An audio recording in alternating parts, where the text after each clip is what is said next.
മോഹിനിയാട്ട മത്സരമായിരുന്നു ഇന്നത്തെ വേദി 1-ലെ ശ്രദ്ധാകേന്ദ്രം. അപ്പോൾ മോഹിനിയാട്ട മത്സരത്തിൽ സമ്മാനാർഹയായ ഒരാളെ നമുക്ക് ക്ഷണിക്കണമല്ലോ. ശരി, മോഹിനിയാട്ട മത്സരത്തിൽ 1ാം സ്ഥാനം നേടിയ എ ഗ്രേഡ് കരസ്ഥമാക്കിയ കുട്ടി നമുക്ക് അല്പസമയത്തിനകം ചേരും. ഏതായാലും കലോത്സവം അതിന്റെ പാരമ്യതയിൽ നിൽക്കുകയാണ്, ആവേശത്തിലാണ്. ആദ്യ ദിവസം തന്നെ 2-3 ദിവസങ്ങൾ കഴിഞ്ഞതുപോലൊരു ഫീലാണ് നമുക്ക് കാണാനാവുന്നത്. അത്രമേൽ മികച്ച പ്രകടനങ്ങൾ വേദികളിൽ ഉണ്ടെന്ന് എ ഗ്രേഡുകളുടെ എണ്ണം വിളിച്ചു പറയുന്നുണ്ട്. 15,000-ഓളം കുട്ടികൾ മാറ്റുരയ്ക്കുകയാണ്. മത്സരത്തിലല്ല, ഉത്സവമായി തന്നെ. ആഘോഷം അധ്യാപകർ വെയിറ്റ് ചെയ്തുകൊണ്ടിരിക്കുന്നത് കൊണ്ട് നമുക്ക് വേദിയിലേക്ക് ക്ഷണിക്കേണ്ടതുണ്ട്. വരും. മോളെ പേരെന്താണ്?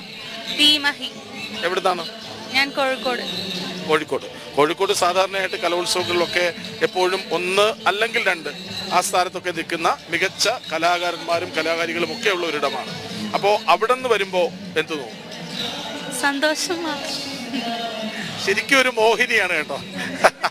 അല്ലാതെ സംസാരിക്കുമ്പോഴും ഒരു മോഹിനിയാണ്. അങ്ങനെ ആരെങ്കിലും പറഞ്ഞിട്ട്?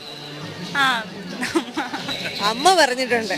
ഓക്കെ, അപ്പൊ നമ്മളും പറഞ്ഞിട്ടുണ്ട്. എന്തായാലും ഇന്ന് ഇവിടെ പെർഫോമൻസ് ചെയ്യുന്നുണ്ടോ? ചെയ്തു കഴിഞ്ഞു.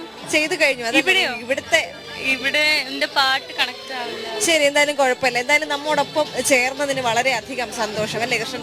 ഇനിയും എനിക്ക് തോന്നുന്നു ഒത്തിരി മത്സരാർത്ഥികൾ വെയിറ്റ് ചെയ്ത് നിൽക്കുകയാണ്. എന്നിരുന്നാൽ പോലും നമുക്ക് വളരെയധികം സന്തോഷമുണ്ട്. കാരണം ഈ ഒരു വേഷത്തിലൊക്കെ കുട്ടികളെ കാണുമ്പോൾ എനിക്ക് തോന്നുന്നു സ്റ്റാർ ഇനങ്ങൾ കൂടിയാണ് ഈ മോഹിനിയാട്ടം, ഭരതനാട്യം തുടങ്ങിയ ഇനങ്ങൾ.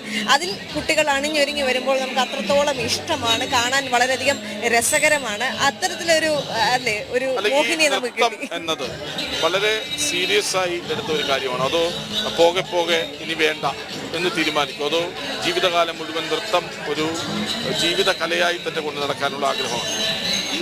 ജീവിത കലയായി ഈ ഡാൻസ് മാത്രം കൊണ്ടുപോകാനില്ല താല്പര്യമൊന്നുമില്ല. അമ്മേന്റെ നിർബന്ധമായിരുന്നു ഡാൻസ് പഠിക്കാൻ. ആ ഒരു ഇതിൽ കളിച്ചു തുടങ്ങിയതാ. പിന്നെ ഇൻട്രസ്റ്റ് ആയി, പിന്നെ അങ്ങനെ കളിച്ചു. മോളുടെ പേരെന്താന്ന് പറഞ്ഞ? എന്താ ഞാൻ മോഹിനി എന്ന് വിളിക്കും. അപ്പോ മോഹിനിയാട്ട മത്സരത്തിൽ അമ്മയുടെ നിർബന്ധം കൊണ്ട് നൃത്തത്തിലേക്ക് വന്നെങ്കിലും എ ഗ്രേഡ് ലഭിച്ചതിന് ശേഷമാണ് ഈ ഒരു വേദി വിട്ടു പോകുന്നതെന്ന് കൂടി പറയുന്നു. സ്വാഭാവികമായിട്ട് അമ്മയ്ക്ക് ഏറെ സന്തോഷം ഉണ്ടാവും, കാര്യത്തിൽ സംശയമൊന്നും വേണ്ട.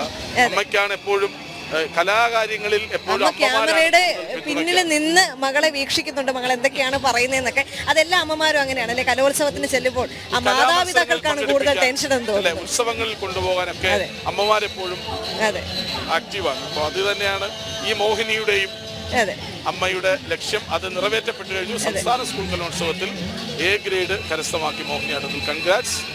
എപ്പോഴും നൃത്തരംഗത്ത് ഉണ്ടാകാൻ കഴിയട്ടെ, കൂടുതൽ മികച്ച പ്രകടനങ്ങൾ കാഴ്ചവെച്ച് മുന്നേറാൻ കഴിയട്ടെ. ജനൻ ടിവിയുടെ എല്ലാ ആശംസകളും നേരും.